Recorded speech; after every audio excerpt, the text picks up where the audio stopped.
Bonjour les amis, cela devient chez moi une obsession.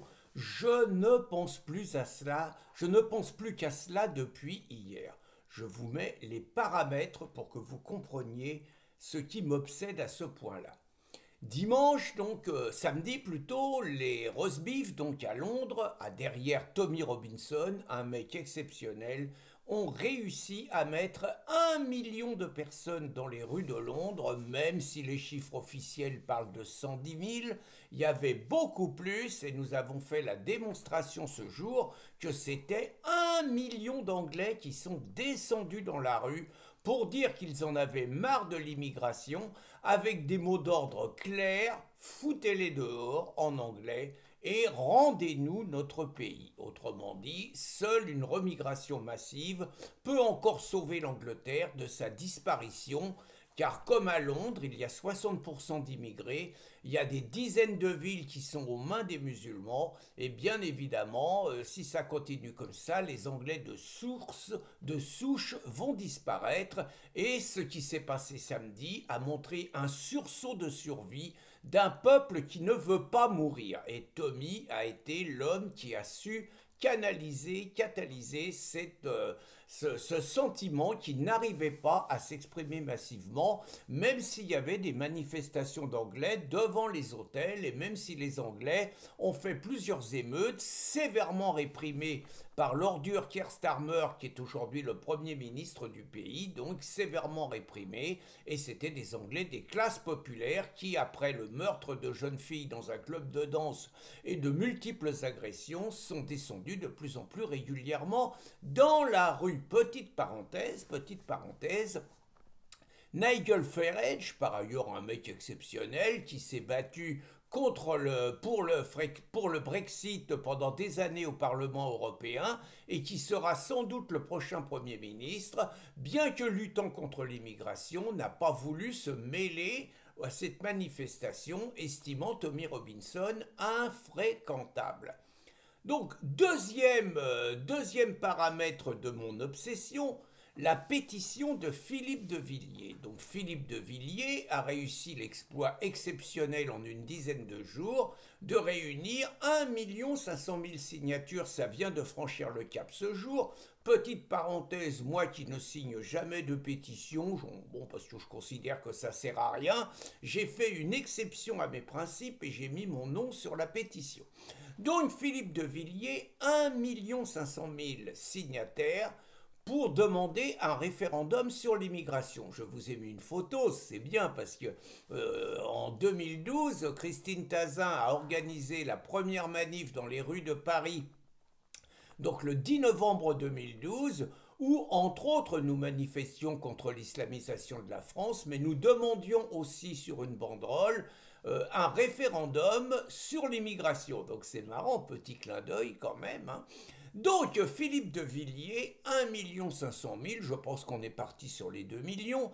Naturellement, les gauchos qui ont réussi, eux, à mettre une pétition avec 2 millions de signataires, mais une pétition où on pouvait signer 10 fois, les gauchos racontent que la pétition de Villiers est fausse, qu'il y a des manipulations, qu'il y a de la triche, ce qui est faux. Hein. J'écoutais sur Europe 1 hier une émission avec Christine Kelly. Ils ont invité le mec qui a initié la pétition, qui a aidé Philippe de Villiers à la mettre en ligne. Le mec est clair, on ne peut pas signer deux fois, aller officialiser, aller authentifier. Mais bon, la façon pour la gauche de discréditer la pétition et d'interdire surtout au peuple français de s'exprimer sur l'immigration, c'est naturellement d'essayer de discréditer le succès de cette pétition.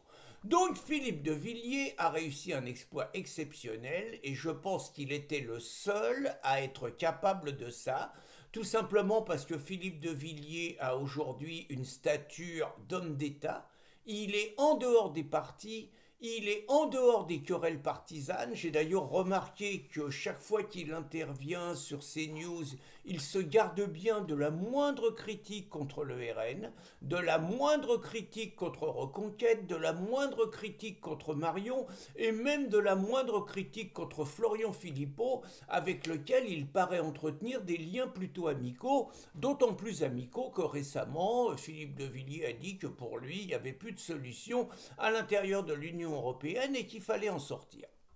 Donc une fois que je vous ai dit tout ça, vous me voyez venir avec mes gros sabots et à mon avis, Philippe de Villiers, qui est un patriote sincère, qui est vraiment un homme qui, comme le bon vin, vieillit bien, hein, s'améliore en vieillissant, Philippe de Villiers ne peut pas rester au succès de cette pétition, aussi exceptionnelle soit-elle, tout simplement parce qu'il sait pertinemment que si sa pétition sert aux Français à exprimer le fait qu'ils en ont marre de l'immigration, il sait pertinemment que Macron n'organisera jamais un référendum sur l'immigration comme le demande l'initiative. Donc, Philippe de Villiers doit passer, ça c'était le premier étage d'une fusée, Philippe de Villiers doit passer, selon moi, au deuxième étage de la fusée, et il n'y a qu'une personne qui est capable de réussir en France ce que Tommy Robinson a réussi en Grande-Bretagne, c'est Philippe de Villiers. Et selon moi, il doit appeler à une grande manifestation. Moi, j'aurais envie de parler d'une grande manifestation à Paris. Maintenant, je ne fais pas partie, je n'organise rien, hein, mais moi, j'ai peut-être le réflexe un peu parisianiste. Mais si avant la grande manifestation à Paris, il y a des réunions, des manifestations régionales qui sont suffisamment conséquentes pour organiser un grand truc à Paris, ça c'est le tempo. Mais en tout cas, je pense que Philippe de Villiers a l'envergure, la légitimité et la capacité d'appeler à des grandes manifestations ou à une grande manifestation en France contre l'immigration, avec exactement les mots d'ordre, même si on tombe sous le coup de la loi, on s'en fout, avec exactement les mots d'ordre que les rosebifs, remigration et sauver notre pays. Et je ne vois pas, je le dis très franchement, j'ai l'impression de jeter une bouteille à la mer en espérant qu'elle va arriver jusqu'en Vendée, mais connaissant l'amour de la France, sachant comment Philippe de Villiers est hanté, comme Éric Zemmour d'ailleurs, qui avait la légitimité d'être en Grande-Bretagne, mais je pense Philippe de Villiers plus rassembleur qu'Éric Zemmour. Voilà, je pense pas que le RN puisse dire non à Philippe de Villiers alors qu'il dira non à Zemmour. Donc c'est pour ça que, outre la pétition, je pense Philippe de Villiers plus légitime et plus efficace pour lancer cette initiative de manif. Donc je suis convaincu que Philippe de Villiers, hanté par la disparition de la France, derrière le succès de cette pétition, ne peut pas en rester là.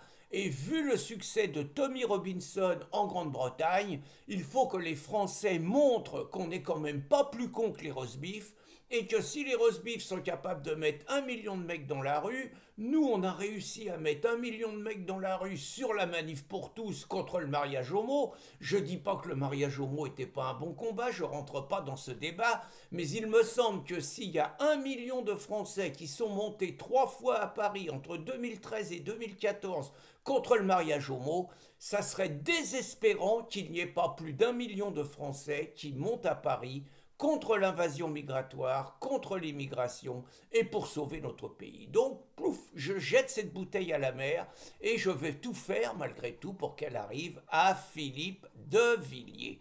Voilà, vous savez tout sur mes obsessions du moment. Bonne journée les amis!